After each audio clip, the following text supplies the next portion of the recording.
This is Matthew Cratter from Trade University, and today I want to talk about the best places to buy Bitcoin. And for the purposes of this video, I'm going to assume that you've done your research.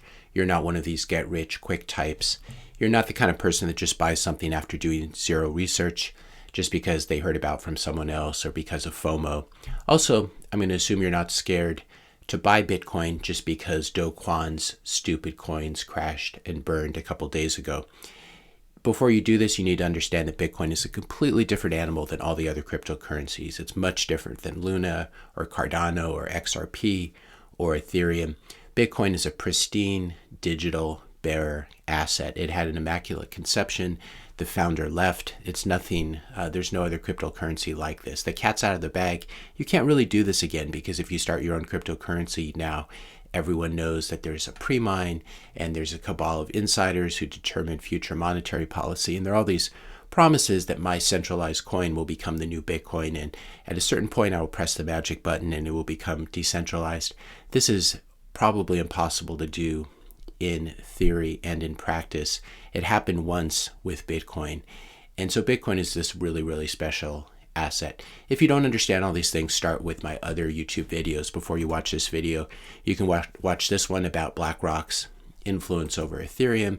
You can watch this one about Solana and decentralization theater. I have videos about almost every cryptocurrency, every major cryptocurrency out there. So check those out. And you know, over the past few months, Bitcoin has indeed been crashing along with all of this crypto garbage. I want to use the analogy though of 2000 and 2002 when both Amazon and Pets.com crashed really hard. Both of them were down 95%, and then one of them bounced back, one of them didn't. I'm going to let you guess which of these two companies was more like a dog coin than the other. Right now, the Bitcoin is really under the influence of the Fed and their hawkish policy. The Fed can continue to tank Bitcoin for a while, but they're not going to be able to keep it down for very long. So if you understand these things and you understand how special Bitcoin is and you want to take advantage of the really low prices we've been seeing now with Bitcoin trading under 30,000, this is what I'm going to be talking about in this video. We first have the large exchanges like Gemini and Coinbase and Kraken and Binance, and there are a few more that I'm probably forgetting. The real advantage of these is they have very nice user interfaces, they're big companies, and they charge very low fees, very low commissions. So that's those are the pros. The cons are you're basically subsidizing bad people, not the people who work there, but a lot of the founders and CEOs are bad people who set up and continue to profit from these shipcoin casinos. So here's a great tweet from Brian Armstrong from 2015 in which he says, Ripple, Stellar, and altcoins are all a distraction. Bitcoin is way too far ahead. We should be focused on Bitcoin and side chains. But unfortunately, money talks, and he's changed his mind. Since then. Coinbase has been listing garbage coin after garbage coin. Here's an article from January of this year. These coins, I haven't looked into them, but I'm sure they've completely plummeted since then. And then we have Coinbase recommending Luna as well. And if not recommending it, at least making it really easy for people to buy it. So this is the transformation of Brian Armstrong from someone who's a Bitcoiner, a Bitcoin maxi, as we might say today, to someone who basically is okay with selling garbage to retail investors just to make himself richer. If you're finding this video helpful so far, be sure to hit that subscribe and like button. Maybe share this video with a few friends as well who are wondering about the best ways to buy Bitcoin. The Winklevoss twins, unfortunately, they started off as very good Bitcoiners, but they're a lot like Brian Armstrong now. Here's the old tweet from November of 2021 when they listed Shiba Inu coin.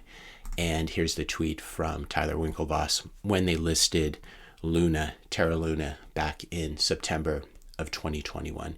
These are very smart people. Brian Armstrong, I'm sure, owns very little of these. I'm sure the Winklevoss twins own very little of these garbage coins, but they make a lot of money from their shipcoin casinos trading it.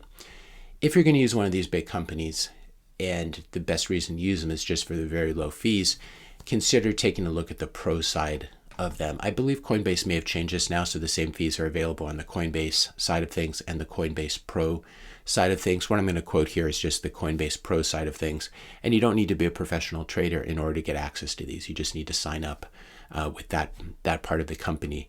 Here is here are the basic fees. You have basic different pricing tiers, considering this is either based on how much you trade in a month or how much you do in a single purchase. I can't really remember, but the lowest fees or the highest fees are these obviously from $0 to $10,000. So you have the taker fee and the maker fee. The maker fee is if you're adding liquidity to the order book. So if you add a new order that says buy a Bitcoin at 20,000, that would be adding to the order book. If you just take an order, if you lift an order off the order book, you'll pay a slightly higher fee. Most people don't have to worry about this distinction because it's not a huge difference, paying 0.4% and 0.6%. But basically, if you do your own limit order and you add to the order book, then you pay a slightly lower fee. And the larger amounts, if you're lucky enough to be investing 500 million or more, you can pay, as a maker, you can pay 0%.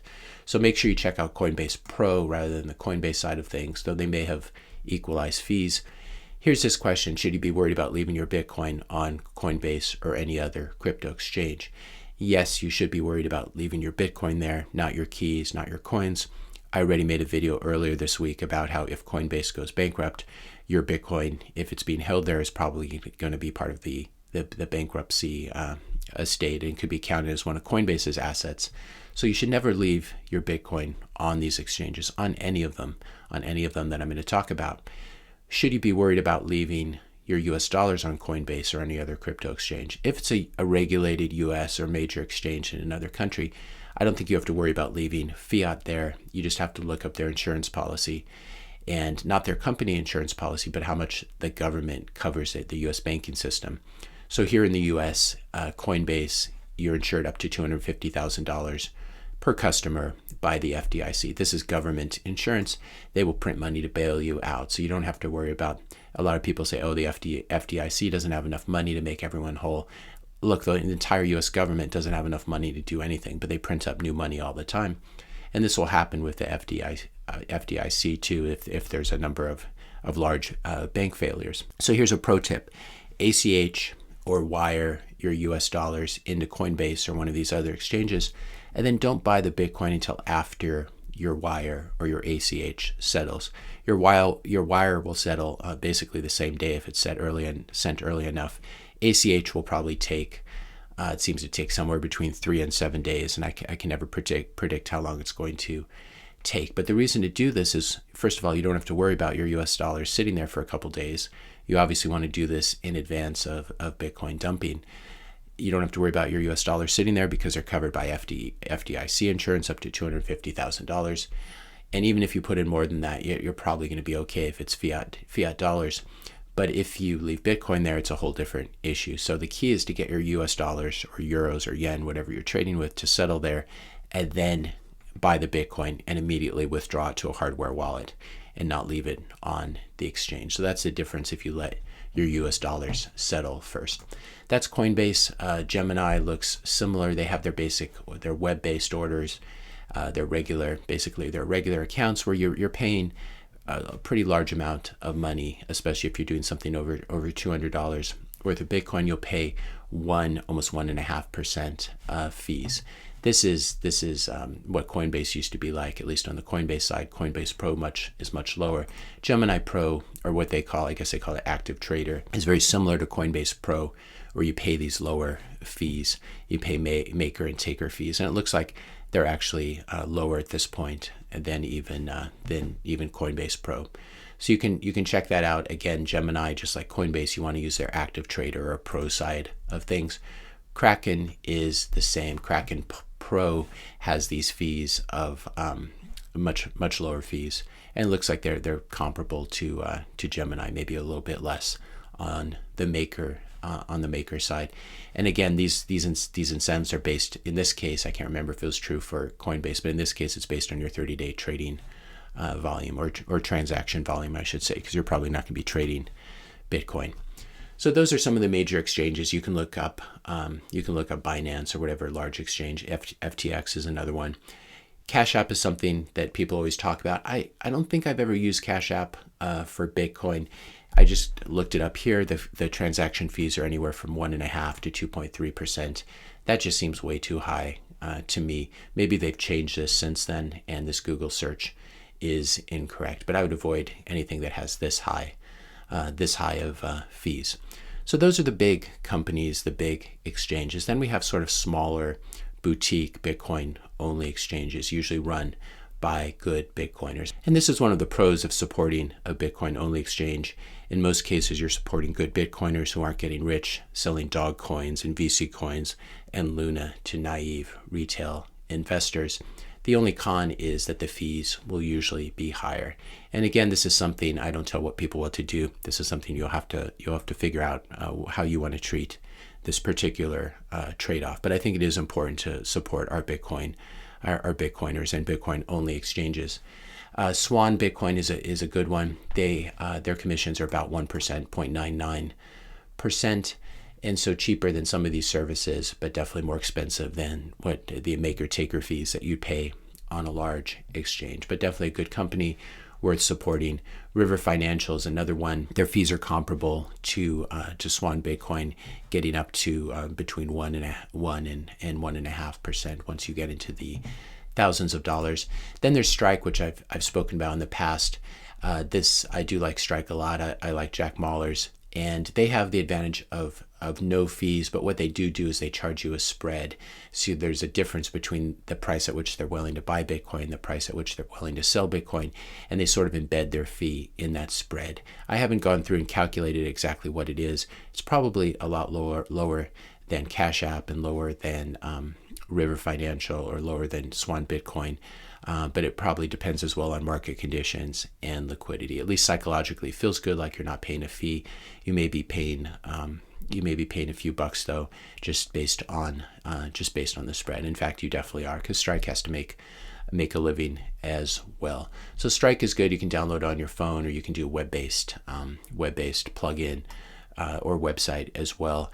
And they do charge you the Bitcoin network fees when you withdraw. This is usually a very small amount of money. It could be just a few bucks at most, but you will pay network fees to the Bitcoin miners when you withdraw. A lot of the larger companies just eat that cost. So those are some major Bitcoin companies in the US. If you live in Canada, I've heard good things about Bull Bitcoin. It seems to be run by a very toxic Bitcoin maximalist.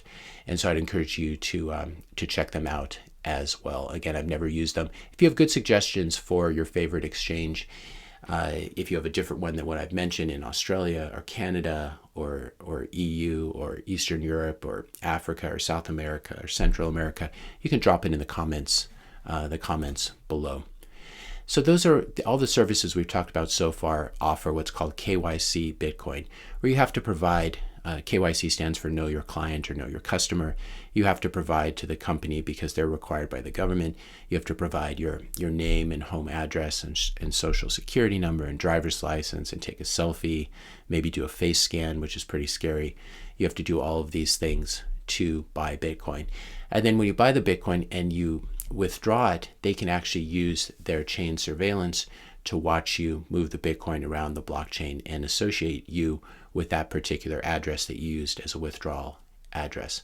So this is a problem. Your name, other personal information gets stored at the exchange, and then it can be stolen by hackers. If they hack into Coinbase and get the list of customers and their home addresses and their driver's licenses, etc., then someone could come back by your house and go after you if they wanted to, or at least figure out how much Bitcoin you bought at Coinbase or Kraken or Gemini or one of these large companies, or even Swan or River Financial if they did KYC on you. So this is the advantage of buying anonymous Bitcoin, non-KYC Bitcoin, on a decentralized exchange or from someone in person. Advantage of, you could also earn Bitcoin by providing a good or service to someone.